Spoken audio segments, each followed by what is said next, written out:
multiple world judo champion, Olympic medalist, favorite of the Japanese public, and a true national hero.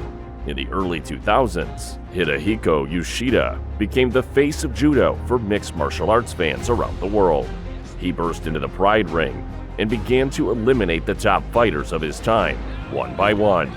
Using the typical techniques of the classical judo school, Yoshida managed to ride the stormy wave called MMA, which was just beginning to conquer the world, and reached the shore on it, gaining popularity not only in his native country, but also around the world. It's time to recall the highlights of the great master's career. Yoshida burst into the ring with the world's most popular MMA promotion with a real sensation. His first Pride bout was a continuation of the legendary confrontation between the schools of judo and jiu-jitsu, which began exactly 50 years ago by Masahiko Kimura and Helio Gracie, the father of multiple UFC champion Royce Gracie. Back in 1951, Elliott lost the famous Japanese judoka with a painful arm lock, which was later named Kimura in his honor.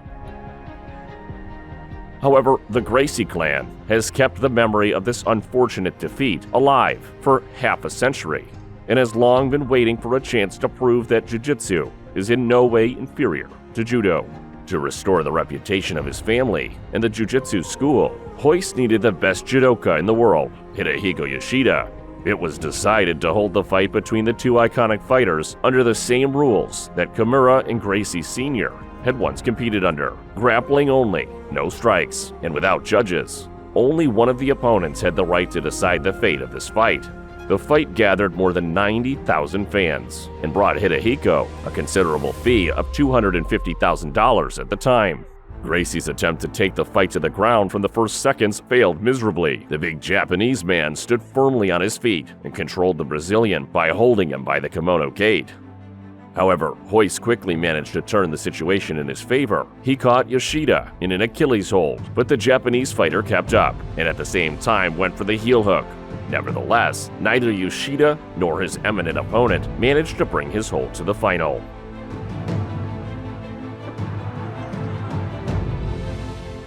Hidehiko managed to cheer up the disappointed fans with a brutal slam, after which he took side control and tried to perform the same iconic Kimura.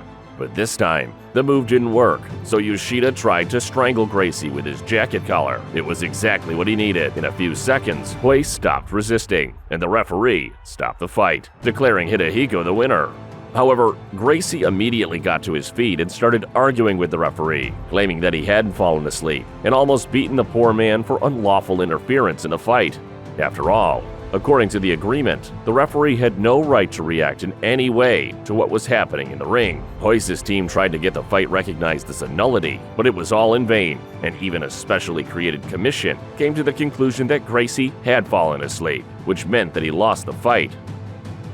The bout with Don Frye was Yoshida's first test of the waters in professional MMA. Hidehiko met with the formidable mustachioed man back in 2002 at the Pride 23 event. Surprisingly, the Japanese fighter immediately felt in his element and instantly put Don on the canvas with a classic judo reaping, taking guard. The American tried to get up, but Yoshida wasted no time in taking his opponent's back and trying to apply a chokehold.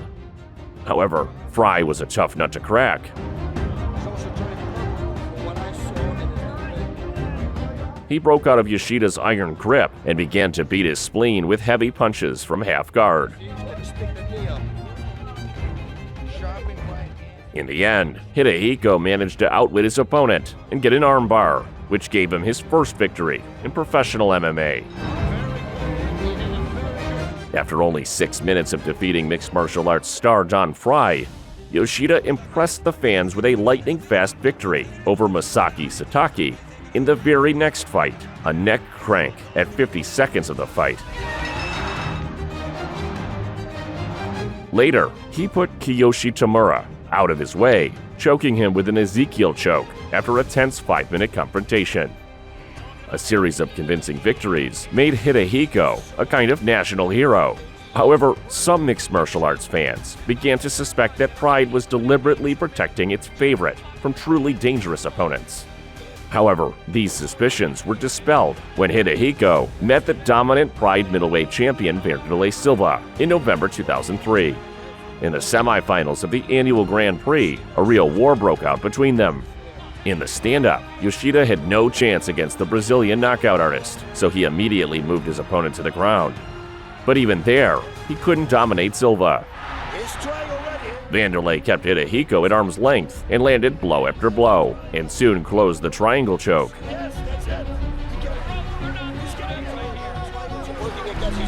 Yoshida survived this dangerous moment, but then fell into the champion's trap for a second time. This time, Silva took the Japanese fan favorite to the ground with his own hands, and having taken a dominant position, mercilessly beat him for several minutes.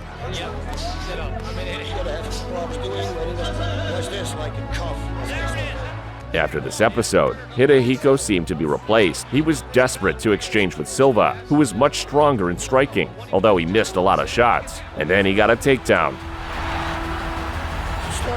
and almost choked him out with an anaconda choke.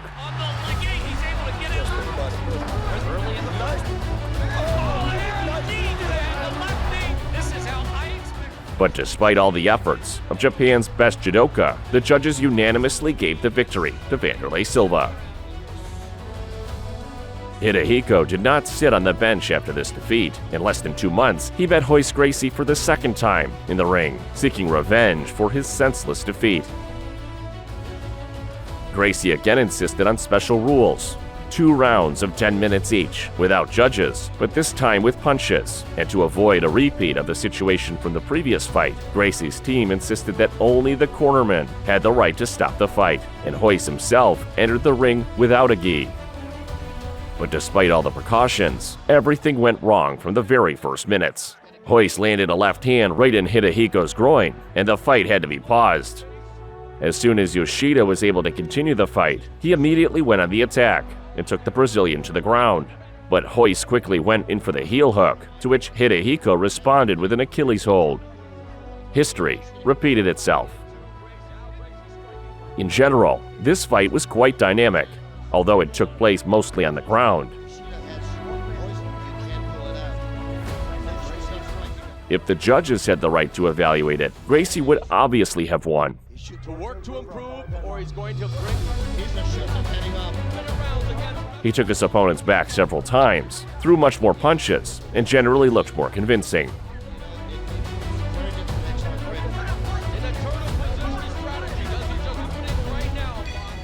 However, due to the Brazilian rules, Royce's dominance did not affect the outcome. The fight ended in a draw, and Gracie failed to get his long-awaited revenge. Hidehiko's next fight in the Pride ring took place 6 months later. He got Mark Hunt as his opponent. The Super Samoan had just finished his kickboxing career, and this was his debut fight in MMA. Hidehiko immediately showed the newcomer the main charms of MMA. He instantly dragged Hunt to the mat and grabbed his arm, trying to apply an armbar. The Samoan managed to get out of the Japanese champion's iron grip, but he only delayed the inevitable. After an unsuccessful attempt at the guillotine choke, Hidehiko went for the armbar for a second time, and this time he managed to finish the hold, forcing the burly Samoan to clap and surrender. The victory over Hunt, known for his incredible knockouts, broke an unsuccessful series of fights that almost ruined Hidehiko's reputation. The Japanese samurai's triumph was short-lived. In December of the same year, Hidehiko lost a unanimous decision to another MMA debutant, Olympic Greco-Roman wrestling champion, Roland Gardner. Yoshida was knocked down in the first minute of the fight, and in the rest of the allotted time, he showed nothing interesting, disappointing the fans who were looking forward to this duel of styles. This defeat to Gardner was quickly forgotten against the backdrop of Hidehiko's next meeting with Wanderlei Silva, which took place in April 2005. Silva's lightning-fast attack and takedowns immediately demonstrated the Brazilian's determination. Although Hidehiko successfully controlled his opponent in the first round and landed a lot of accurate strikes on the ground, the events did not go in favor of the Japanese champion.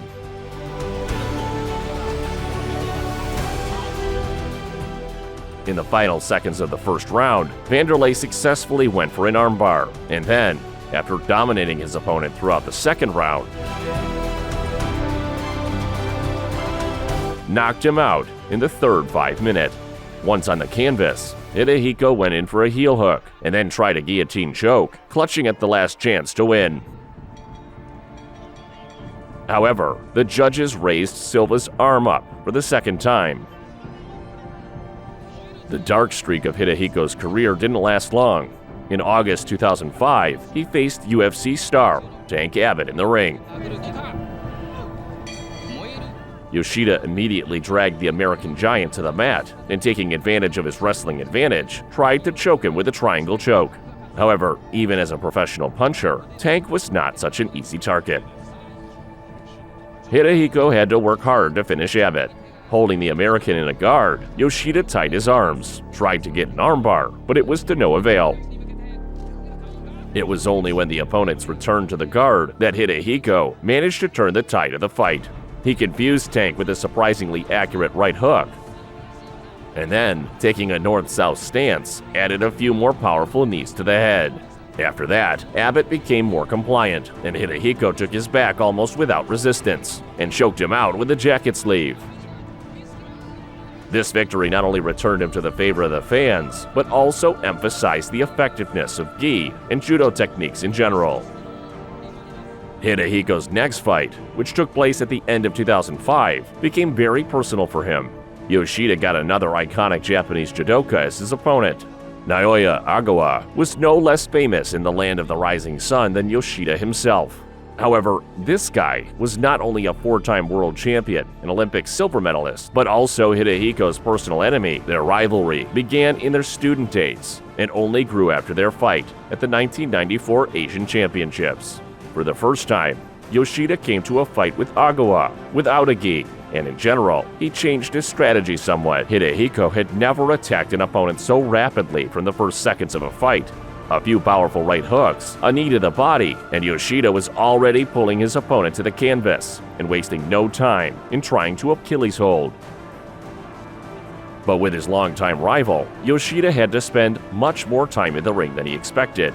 Having put Naoya in a guard, he withstood a series of powerful strikes, and then he triumphantly finished his opponent with an armbar in the 7th minute of the fight.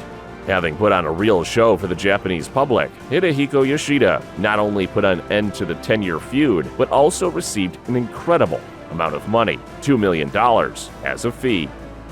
The victory over Ogawa was the last significant fight in Hidehiko Yoshida's career. His career was gradually declining. After defeating Yosuke Nishijima in May 2006, he lost twice by TKO to Mirko Krokop and James Thompson before the end of the year, and then took a 2-year break. But even after returning to the ring in 2008, defeats continued to haunt Yoshida. One of his best students, Kazuhiro Nakamura, put an end to the great judoka's MMA career in April 2010, when Hidehiko lost by unanimous decision. After finishing his career in professional MMA with a not-so-convincing 9-8 record, Hidehiko Yoshida still accomplished his main mission. He proved the effectiveness of judo in mixed martial arts and raised its popularity to a much higher level. Now Hidehiko trains judo and MMA fighters in his own gym, Yoshida Dojo, which he opened in 2000. And although he no longer enters the professional ring, his numerous students continue to conquer the world's top promotions, demonstrating the importance of the cult Japanese martial arts to which their sensei has devoted his entire life. Subscribe to our channel and enjoy the best episodes from the world of mixed martial arts.